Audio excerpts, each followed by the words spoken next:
Hi, my name's Katie. First of all, thank you so much for taking the time to listen to me talk today.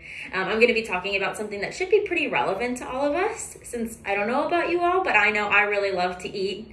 And while I do use the tools that most people use, like forks and knives and spoons, I think my most important tool has to be my built-in ones up here, my teeth. So it's super important to me that I'm making sure I keep these in really good working order. And the tool that I use to do that should be pretty recognizable to all of you guys. I have mine right here. It's my toothbrush. And I believe ours probably should look pretty similar. Yours might be a different color, or it might be a little fancier and you use an electronic toothbrush, but generally should have the same shape and form as mine.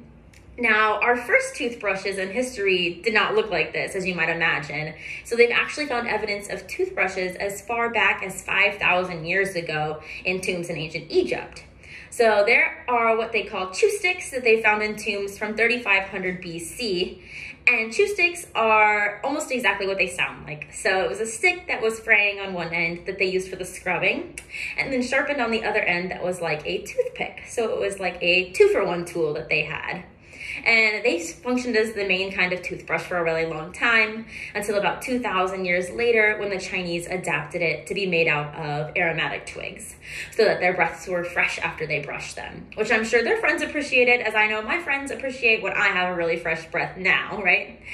And then again, this kind of stayed around for a long while, but we didn't jump straight from the aromatic chew sticks to what we have now. So there was still some developing to be done. So in about 600 AD, they changed them to be made out of bone or bamboo handles that are a little bit easier to grip than sticks might be. And the bristles were actually made from hog's hair.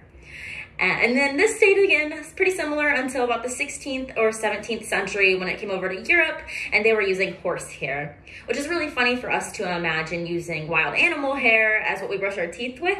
But again, they were using the resources that they had around them to do the best that they could and then be able to brush their teeth really well.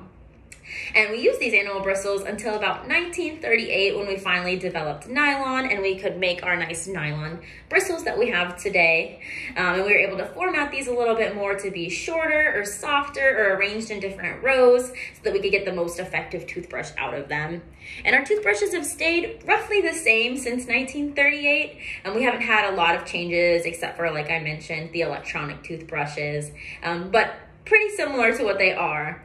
But they have come a long way since when they first started as chew sticks. And I love to imagine maybe showing what we have now to an ancient Egyptian to see what they thought about this compared to their chew sticks that they had. And I also think it's pretty awesome to imagine maybe someone 300 years in the future looking at our toothbrushes and them thinking that it's primitive. So we don't know, it might change again.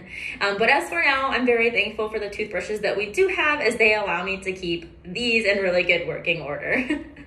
Thank you again so much.